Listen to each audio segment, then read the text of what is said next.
folks, I'm Naomi from English Inside Out.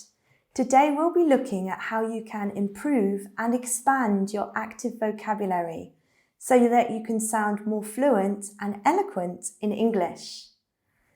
So, when you really know a word, you're able to use it automatically, without thinking, and precisely, that is, accurately and appropriately. So how do you get to this level? How can you expand the number of words that you know?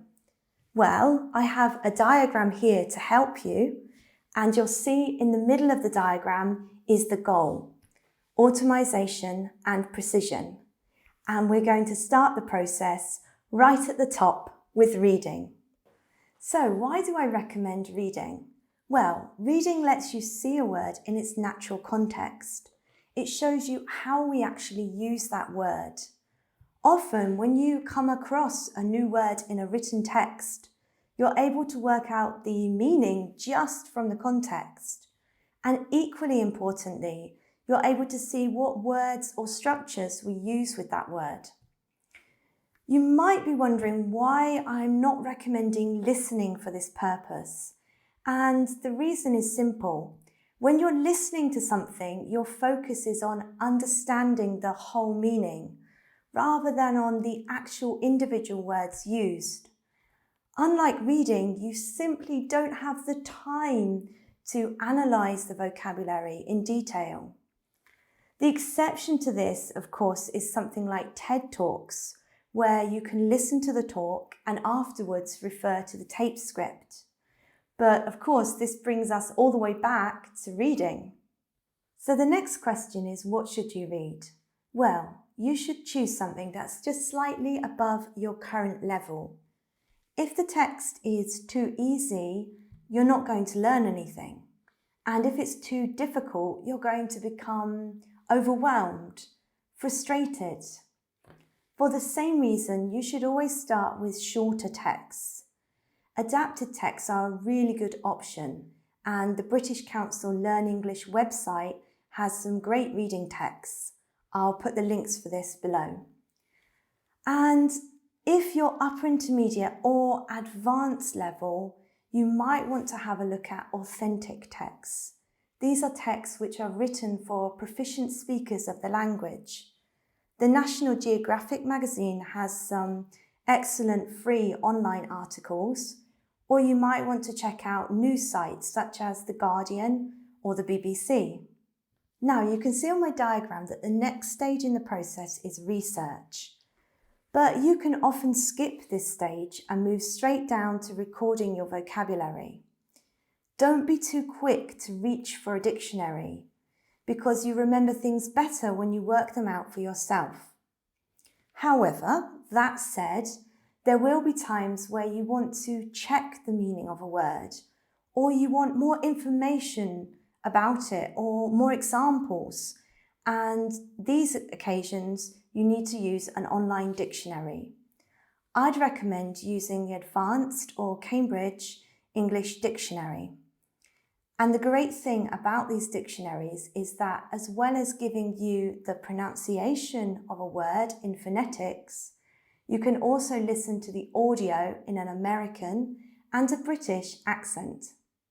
These dictionaries give you several example sentences for each structure or way of using the word. However, if you want more examples, then I'd really check out lexico.com. I'll put the links to these websites in the description below. The next stage in the process is really crucial. It's recording the word. Remember, you don't have to record every single word that you encounter.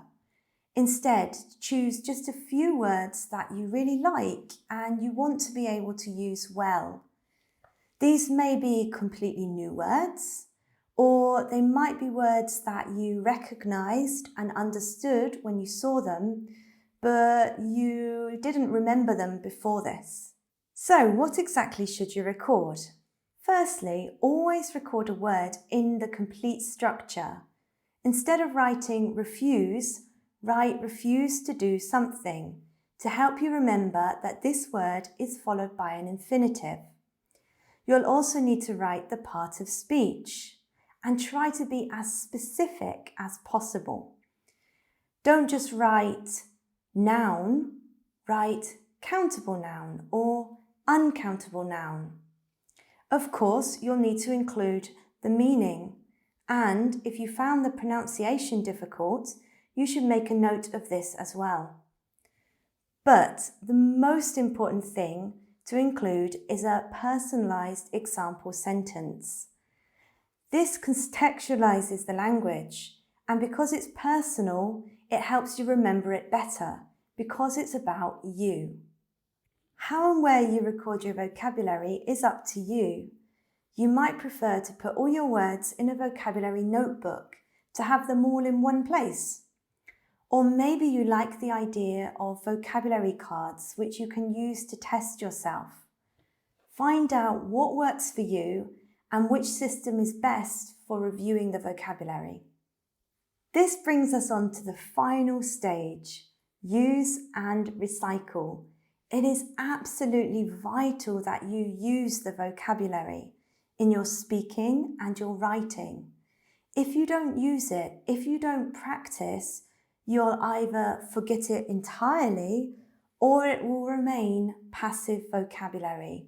That is words that you recognize and understand, but you can't think of in the moment when you're communicating. So make the effort and practice. You'll also need to regularly review your vocabulary. Experts say that in order for a word to enter your long-term memory, you need to see it multiple times. Now, you could use your vocabulary cards to do this and test yourself regularly, or you might like to use a website such as Quizlet. This is a fantastic website where you can make online vocabulary flashcards and play different games with them. The fun element makes it far more memorable. So that brings us all the way back to reading. Reading will help familiarize you with these words as you see them again and again, as well as giving you the opportunity to discover new ones and begin the process all over again. If you found this video useful, please like below. On this channel, we'll be bringing you different videos which look at problems students have with vocabulary. So subscribe to the channel if you're serious about upping your game in English and really improving your vocabulary. Next week, we'll be bringing you a video that looks at how you can push and expand your vocabulary even further. So hit the bell notification to know as soon as that video is ready for you. Thanks for watching, have a great day and keep learning.